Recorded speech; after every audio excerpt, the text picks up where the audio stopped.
Sabi nila, kailangang mangarap para mabuhay, para makapagpatuloy. Pero minsan, gusto ko lang pabagalin ng oras. Yung tipong wala kang ginagawa buong maghapon. Payapa ang paligid.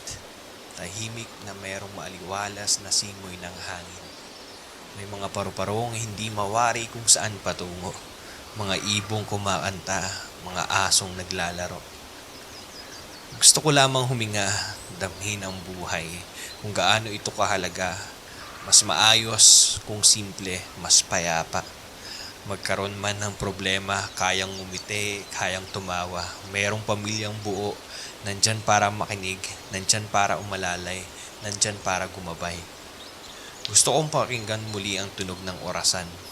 Ang bawat pag-ikot nito na parang hindi natatapos. Paulit-ulit, umuusad hanggang sa maging panibagong oras, panibagong bukas. Gusto kong pagmasdan ng pagsikat at paglubog ng araw. Maging bata sa kagalakan dahil sa kagandahan nito. Gusto kong tumakbo at maglaro habang umuulan na may kasamang tawanan kasama ang munting kaibigan. Gusto kong matikman muli ang sarap ng pritong tuyo.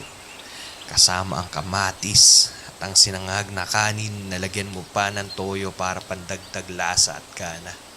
Gusto kong makarating muli sa tabing dagat. Maglakad dito ng nakapaa habang dama ang bawat butil ng buhangin. Nakala mo'y parang mga kumunoy, malambot, masarap sa pakiramdam. Gusto kong mapakinggan muli ang mga istorya ng bawat mahal ko sa buhay. Mga masasayang alaala na meron sila at mga panahong sinubok sila at tinuruan. Gusto kong bilangin muli ang mga bituin sa kalangitan, mamangha sa dami nito at sa liwanag nitong taglay na siyang nagbibigay buhay sa gabing madilim. Gusto kong mabuhay na hindi ko kailangan patunayan ang halaga ko sa mga tao. Hindi bibigyan pansin ng mga matang nakatingin na hinihintay kang magkamali. Bagkus, mamumuhay ng payapa, dahan-dahan, marangal, walang kakompetensya at wasto. Kay sarap ng buhay kung susumahin. Minsan, gusto natin itong hindi matapos.